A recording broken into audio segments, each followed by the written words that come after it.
All right, Привет, товарищ. Как дела? Очень хорошо. Спасибо. That's right. We apparently have a new problem with the Russians. Hey, they've actually hacked something this time, though. Maybe. I mean, let's be real. It's U.S. intelligence services under Joe Biden telling us that the Russians have hacked something. So take it with a grain of salt, guys. Right? Or an entire 20-pound bag. Yep. And as a matter of manners and courtesy, it's the left shoulder over which you're supposed to throw that salt for luck. Right. Hey, you know where that expression about take it with a grain of salt comes from? I think so, but enlighten me. It goes back to when Roman soldiers were paid in salt, because, yes, that was the thing. Salt was actually a valuable, tradable commodity and currency. And if you've ever had a French fry without it, you'll understand. I know, right? If you've never had any fried food ever without salt on it, you will understand. Yep. I fried a bunch of jalapeno poppers last night. They were amazing. Also, salted. Right. But yeah, okay, fair point. But we'll just roll with it. I say that it is far more likely that the Russians hacked the pipeline in 2021 than they did the election of 2016. Well, that's fair since we know that there was zero evidence of Russians hacking anything in 2016. Yeah. Once the investigation had consumed a sufficient number of millions of dollars, we discovered that turns out they spent less than a politician's salary on Facebook ads, and that was basically what they did. And also some of those ads were pro Clinton, and also they were funded by Perkins Coie. Yeah, I have to give them credit. Like, if you want to, because their goal was to sow dissent and cause disunion, and for like $100,000, they succeeded. I mean, from like just pure Machiavellian, like, can I intellectually appreciate a thing while being emotionally disgusted by it? Yes, I can. And in that vein, that's a successful operation. Like, they basically pissed in the wind and made it work. I don't know if that says more about them or us, but there you go. It says a lot about both. But we're talking about fuel supply lines this morning. So we've had a hack on the Colonial pipeline. In fairness, Colonial's got a couple of them. We've had a hack on a particular Colonial pipeline. What makes this especially problematic? The Colonial pipeline we're talking about supplies, give or take, 40% of the eastern seaboard, and, well, the thing's old. So it's not, Biden's infrastructure plan. Oh, I'm so tired of hearing it. And, like, Steve gave me a hard time once or twice about my support for Trump, despite his continued increase of the national debt. And I don't mean to pick on you, Steve, but with under Trump, the national debt did go up a couple of trillion dollars, and that's a shitload of money. But it's, give or take, roughly the service on the existing debt. Cam and I had a conversation about whataboutisms yesterday morning. And I promise this all ties back around. We had a conversation about whataboutisms. When somebody would criticize Trump for playing golf too much, or they would criticize Trump for, well, he increased the national debt by $3 trillion. It's like, okay, for one, you didn't give a shit when Obama was doing it. Now, the whole golf thing, like you and I talked about, Cameron, the whole playing golf thing, I wasn't he's still working. Yeah, I wasn't super critical of Obama playing golf most of the time. There were a couple of particular moments when he got the optics bad. And it wasn't that he was playing golf. It was that he was playing golf and.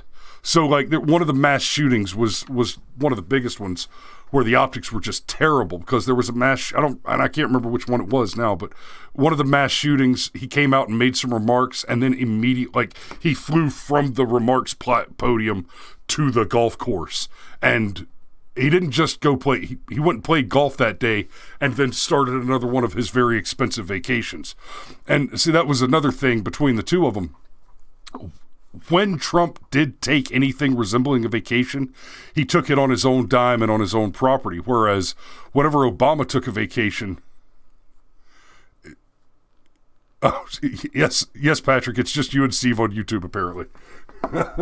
No, there's 4 of you there. But anyway, when Obama took his vacations, they cost $1 billion, and he took his wife and his kids and their staffs, right? Michelle Obama had the largest staff of any first lady in history by an order of magnitude.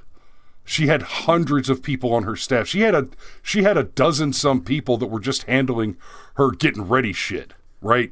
Just to do her hair and makeup every morning. And good God, if you've seen that dude, what a waste of money. Stop. I mean, you seriously, you're gonna pay several $100,000 annual salaries to a bunch of estheticians, beauticians, and the like, and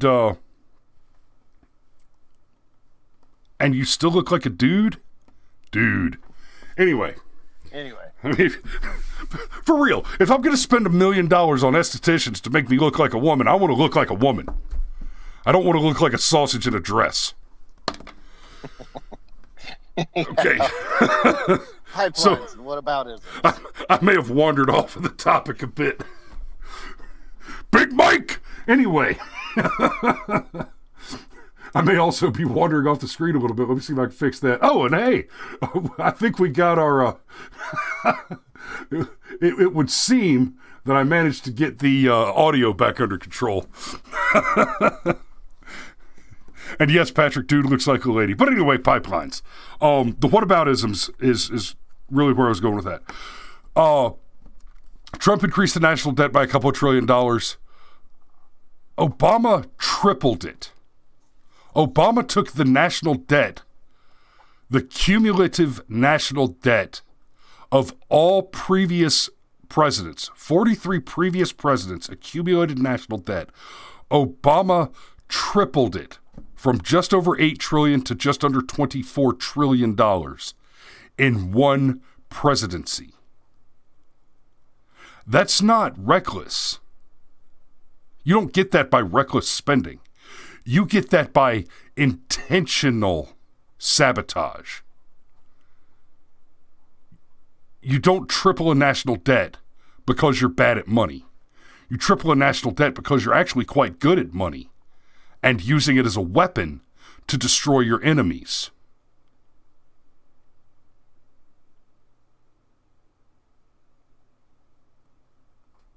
So when you talk about whataboutisms and somebody starts bitching about what Trump did and you say, but you didn't care about Obama when he did X, Y, and Z, that's not a whataboutism.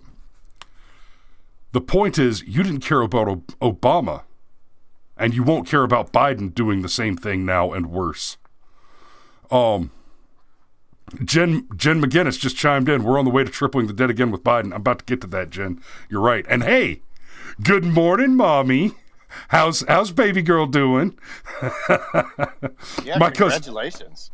My cousin Jen just had a shiny new baby girl just recently, and wow, did she almost hit the 10-pound baby mark?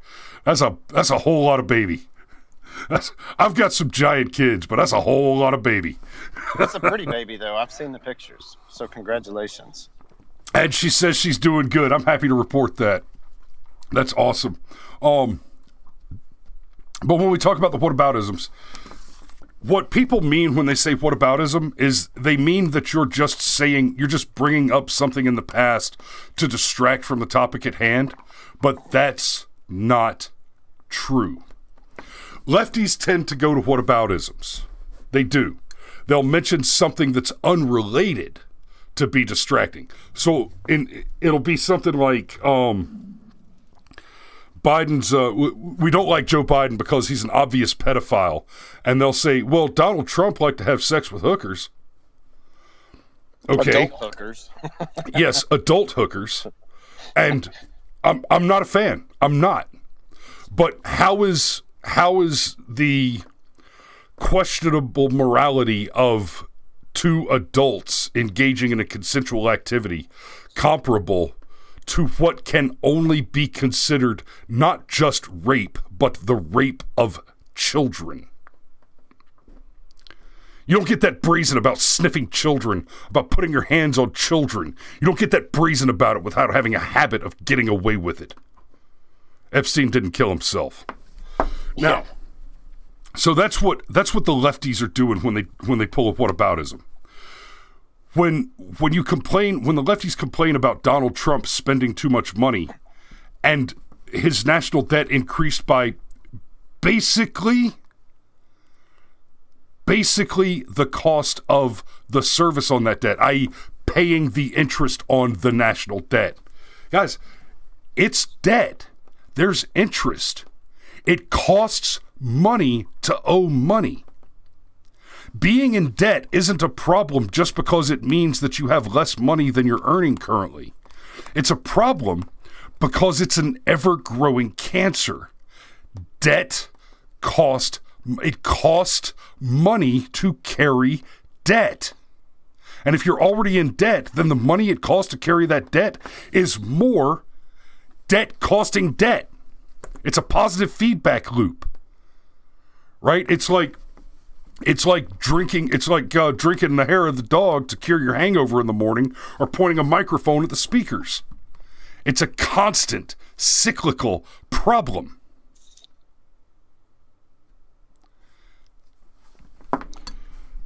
Now, yes. As we're looking at a pipeline problem, we're doing it under a president who came into office, shut down the Keystone Pipeline. Now, having the Keystone Pipeline would not have solved this problem. One, it's geographically dissimilar, and two, the Keystone Pipeline is a crude oil pipeline, not a refined oil pipeline. The Colonial Pipeline that's a problem right now is one that's delivering finished product. It's delivering gasoline, diesel, and JP8, or what you civilians would call less expensive than printer ink, jet fuel. So, no, having the Keystone Pipeline in place would not have ameliorated this problem substantially because it's the other side. It's the producer side, not the consumer side. Now, that said,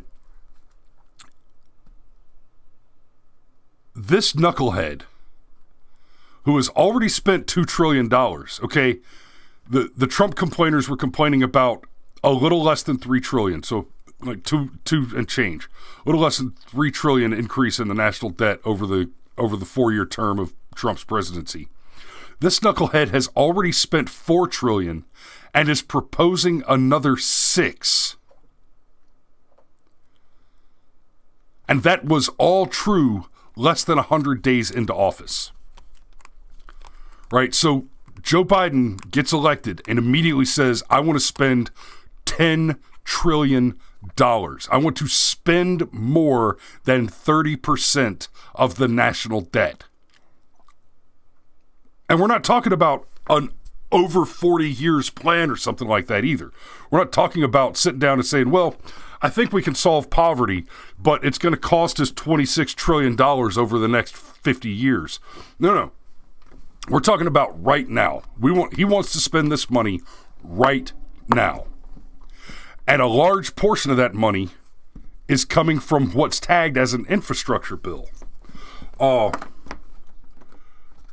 Okay, now I'm on to a piece of the topic that I hadn't considered talking about. I just need to pull up. Cameron, you were just at the gas station. What were the gas prices like this morning? $2.90. Yeah. $2.90 for regular unleaded. And I do think we're gonna I've seen it once before in my life where gas hit $5 a gallon, and that was kind of the breaking point. That's when people really pitched a fit. I think we're going to go past that point. I don't think it's going to be permanent because, the situation is going to get resolved. And I'd just like to point out, too, that Colonial's being held for ransom. And while, God, it's going to be a pain in all of our asses for the next few weeks, I have to give them some respect for refusing to negotiate with terrorists. It sucks, but also that's a beach ball size set of nuts you got on you if you're gonna.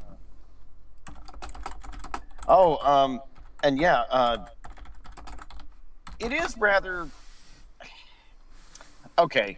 It's been harder and harder for me to not go down certain conspiratorial rabbit holes ever since Jeffrey Epstein obviously did not kill himself, when all the cameras in the prison magically shut off for the one night and the guards that were like literally 20 feet away just didn't notice anything until the next morning when they found his body. I mean, just whatever. Like all of a sudden, my personal Overton window for conspiracy theories has really shifted. But if you wanted to just like really, really, really break the entire world's economy so you could remake it in your Fabian socialist image, you might turn a ship sideways in the Suez Canal and then shut down oil production to the seat of power in the United States. Those are some things you might do. I'm not saying that's exactly what happened here, but whereas before I would have poo-pooed these things as, oh, you want some tinfoil there?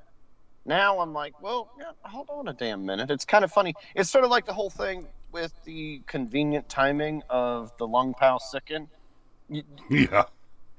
Like the Donald Trump should have just coasted to re-election and it's just the thing. Whenever a president has got a good economy, they're almost always going to get reelected. And while Trump was not perfect, the economy was good. He was keeping a lot of his promises. He hadn't started any new wars, all of that. And then just magically, this virus comes along, and we all agree to shut down the entire economy. And then certain other things with amphibious priapism may have affected things. But the point is, I'm at the point now where, and I'm kind of wandering all over the place, but A, good on Colonial for not bowing down to the terrorism. But B, gosh, it's all just so conveniently timed. And I'm starting to become suspicious of all of these conveniently timed things that just keep happening over the past couple of years. Oh, you mean like how the $2 trillion bill includes a huge amount of money to move everybody toward electric cars? Yeah, isn't that weird? I have no doubt that the Russians hacked this pipeline, because there are Russians currently employed by the Ukrainian government to conduct cyber warfare, and if I can't, I'm not sure. Oh God, there was somebody in the news recently that had really, really tight and suspicious ties to the Ukraine, which employs Russian expats in their cyber war. I just can't put my finger on it. Yeah. Which, by the way, this same person, because in case anybody didn't get the memo, he's referencing Hunter Biden. And this is the same Hunter Biden where Twitter suppressed the story about how dirty the Bidens actually are, how there's all these extremely unethical connections. And Steve, it's not that electrical power systems can't be hacked this way. It's that they won't, because they're part of the plan. Right. And yeah, this somebody mentioned in the chat, like Clower and Piven. I'm on board with that. I think that's what we're looking at. I think they're trying to break us and force us to take the intoxicant that is going to be universal basic income. And here's the deal. Universal basic income is kind of like heroin, right? Nobody here is going to do heroin. Nobody in our chat, not you or I, right? But if somebody forces heroin on me and gets me addicted, well, then I might just become a heroin user. And that is exactly what UBI is going to be. It's going to be forced upon you, and you will get addicted to it. We all will. It'll be impossible not to.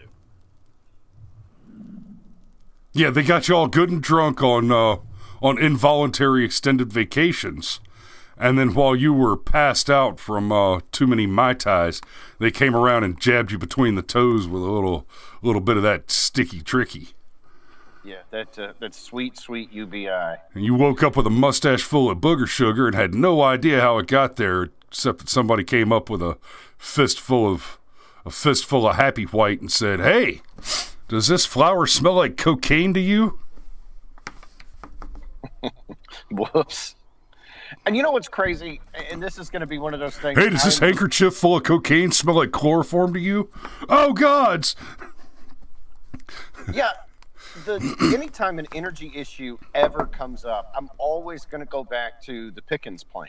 And T. Boone Pickens proposed at the beginning of the Obama administration, somewhere in thereabouts. And it was a multifaceted plan, which would have switched our civilian fleet over to natural gas. The military would have continued to use regular gasoline. But now there's a surplus of gasoline, right? Because us civilians are not using it anymore. And then the Southwest goes on solar power. The Midwest goes on wind power. Like, it was a really comprehensive package that would allow us to be completely energy independent and have multiple forms of energy available throughout the country. Because, we could always go back to coal if something went wrong. Like, it's burning something is always going to produce energy. And what's funny is if we had done Pickens' plan from the beginning, if we'd done when he first proposed it, we would be we'd be in the final stages of it now, and something like this pipeline hack would still be bad, but it would not be as bad as it is going to be now. Right. And hey, real quick, just because Dan Burks is in the is watching and in the live chat. Dan, do me a favor and give me a call as soon as we get off the show today. I need to come by and see you about some costume and prop stuff. And I've got some free time this afternoon after lunch. Give me a call. Let's see if we can set that up today after the show. But I wanted to say that. I wanted to say that now, just in case he has to leave before we're done. And I'm sorry. Go ahead, Cameron. I hate to interrupt, but I need to talk to Dan. And yet you do it so frequently. Well, it's fun. I hate it, but it's fun. And to boot, we'd have had 20% less emissions because natural gas burns a lot cleaner than gasoline does. So we actually would have accomplished, like, one of the things, Joe Biden's talking about is fewer emissions by 2030, 50% reduction in emissions. Well, breaking the flow of gasoline is one way to get you to that 50% fewer emissions quick, fast, and in a hurry. Well, there are. You've got natural gas. You've got nuclear. These are both alternative venues of energy that the left just refuses to contend with. They refuse to contend with it largely because both of those, they have some things that solar and wind don't. They're actually cheaper to produce. Once they're produced, they're cheaper to maintain. They're much more efficient, much higher efficiency. And unlike solar and wind, there's so much of the technology that already exists that you don't have an excuse for a massive tax money sinkhole. Please believe the interest in solar and wind, it's billed as environmental interest, but the fact is it's a massive sinkhole into which you can launder tax money out of the taxpayer's pocket and into special interest pockets. That's why we had a Solyndra, right? That's why that crap happened. Now, you look at their plan, and you have to understand the same people who are calling for these switches on energy and all the like. You're talking about people who are complaining that the level of population globally is a major part of the problem that they deign to solve. And that one of the primary ways to solve that problem is to reduce that population. You know what a great way to reduce the population of the planet is? Shut off the gas so that nobody's producing food. Right? We have effectively reduced global poverty by an extraordinary amount through capitalism. Through pure capitalism. Because capitalism works way too well. Capitalism works so well that a mediocre capitalist produces excess beyond what he can profit from. And when you apply that to the food markets, all of a sudden we can send aid to foreign countries that are starving. I hate foreign aid because it's always done in money. It's almost always done in money. But sending excess rice, wheat, that to foreign countries, this is just one of the ways that the environmentalists are trying to exterminate the poor brown people. For all their chatter about racism and equity and equality, the objective of the environmentalists is to eradicate human life to a great degree. Not all human life. We're not looking for a total omnicide here, right? They're looking for very targeted, specific genocides where populations are dense and unproductive. They are slave proponents. The objective is to eliminate the poorest, least useful people on the planet and then run the rest of you as tax slaves and debt slaves. That's where we are. You know, it's funny, the left, they criticize our healthcare industry and they say things like it's much more profitable for health insurance companies and big pharma and all that. It behooves them to have a lifetime of treatments as opposed to a one-time cure. And so that incentive skews American medicine. And yet they cannot apply that same mode of thinking to anything else. They, like what you just said with Solyndra, for example. They can't understand why it might be a good idea for solar companies to get federal subsidies and fail and get another subsidy and fail and get another subsidy and fail. They can't apply that same logic to that. No. Whew. Okay, so hacked pipeline. Prices are going to go up. It is my suspicion that the prices will not stay extraordinarily high for an extended period, but they're going to stay high until Biden is out of office.